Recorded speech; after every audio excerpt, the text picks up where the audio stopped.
Now, if the tiny Honda Brio could give birth to something big and a 7-seater like the WRV, you expect the Jazz-derived SUV to be something even larger. But it isn't. The Jazz has given birth to this, a sub-4-meter compact crossover.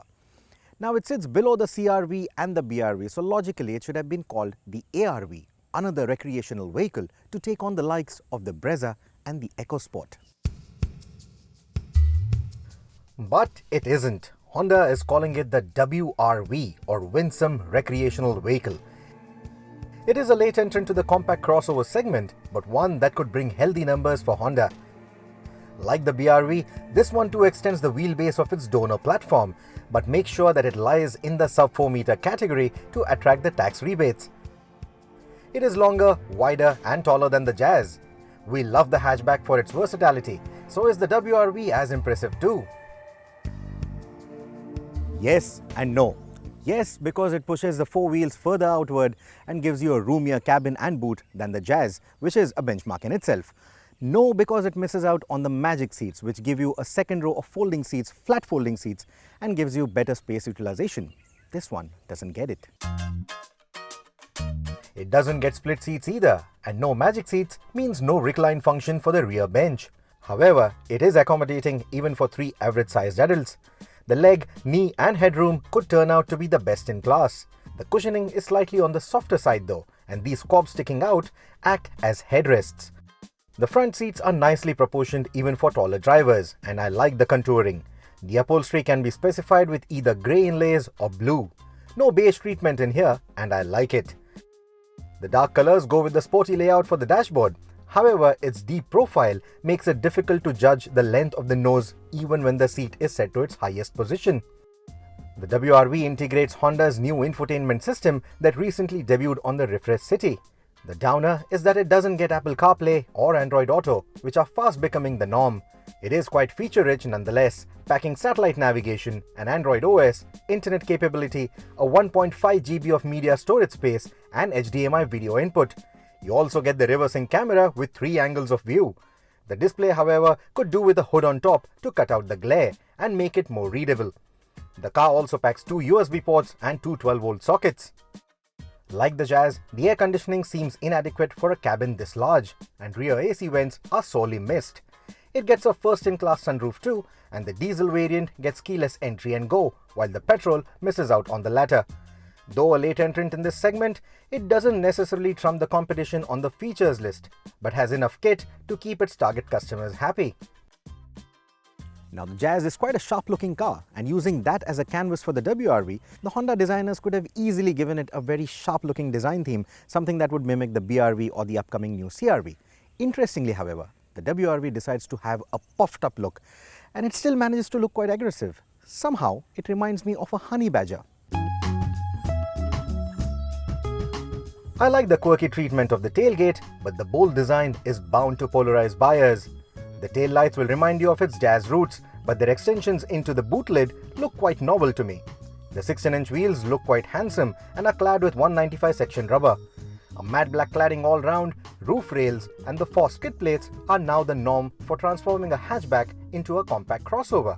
But I like the fact that significant effort has gone into making the WRV look unique and not just a hatchback on steroids like most of its price point rivals.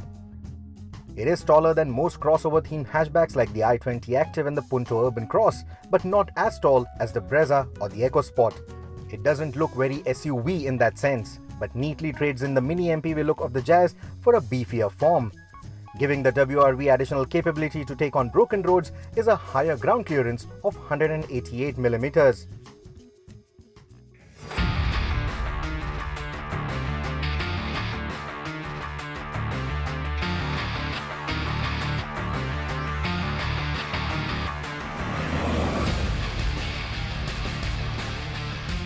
And that ground clearance should be good enough for most of the kind of roads that the WRV will encounter during its average lifetime. Now, this is a front-wheel driven soft-roader, so don't get too ambitious with it. And it's about 50 kilos heavier than the Jazz, and that is primarily down to the larger tires, the additional bodywork, and the new suspension components. The latter also employs more rigid lower arm and knuckles for better endurance on broken roads. Subjected to a series of broken patches though, and the suspension becomes noisy and gives way like a typical hatch. The usual undulations, potholes or speed humps of the urban environment though won't upset the WRV. The ride is supple. The race suspension does impart a fair bit of vertical movement when tackling bends and switchbacks. The pitch is not unnerving and the braking is progressive. The WRV feels quite light on its feet despite its relatively heavy build. It also manages to claim some decent fuel economy numbers, though not as good as the Jazz. Honda is quick to point out though that the gearing for both its engines has been revised for quicker acceleration and a more engaging drive.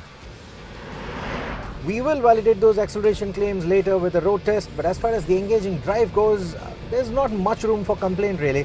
The Jazz had a peppy set of engines and it doesn't change with the WRV either. The competition and the tax rebates lead this car to use the 1.2-litre iVTEC motor instead of the 1.5, which otherwise would have been an absolute cracker for this compact crossover. It is a sweet motor nevertheless, quite forgiving for a newbie and quite delightful for someone who loves to drive.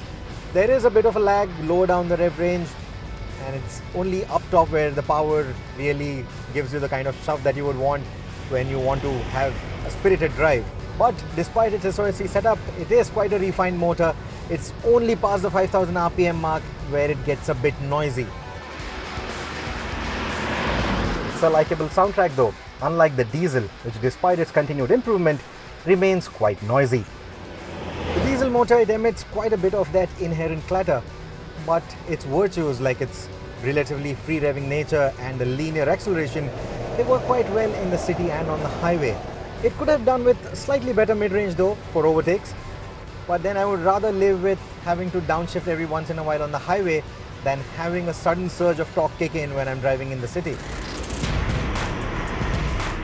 Both the engine options are similar to the Jazz then, but only come with the manual transmissions for now. I particularly like the typical Japanese click-click shifts of the manual transmission. It is complemented by a light clutch. The clutch pedal travel on the diesel is a tad long for my liking though.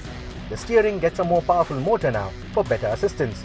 It is quite well weighted, but lacks the level of precision seen on some of its rivals. With either of the engines, and for highway runs, the diesel makes more sense with its stronger pull, effortless cruising capabilities, better fuel economy, and the presence of cruise control if the roads allow it. If you are looking for a commanding view of the road though, the WRV won't offer it and feels very car-like to drive instead. The WRV has been developed in India, and India also happens to be the first market to get this car. Unfortunately then, most of the global crash testing agencies have not been able to test the car yet, have not released any sort of data about its crash safety.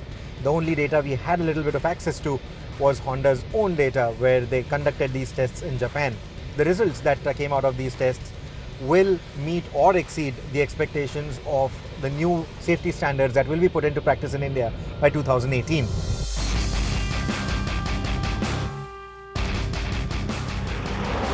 Honda claims that despite the higher bonnet, the revised bumper ensures that the WRV provides a similar level of crash safety for pedestrian collision as the Jazz. Talking about safety, you get anti-lock brakes and dual airbags as standard fit across the WRV, which is a good thing. You also get intelligent pedals, which essentially points towards the brake and the accelerator pedal.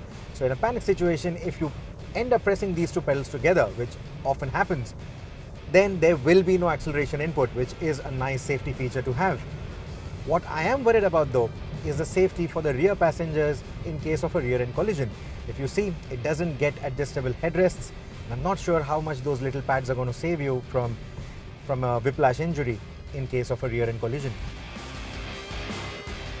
WRV is a likable and practical crossover then that is primarily targeted at urban usage. It is a commendable effort from the blokes at Honda India, and the result, to me, seems like a good starting point for more India-specific development from the Japanese giant.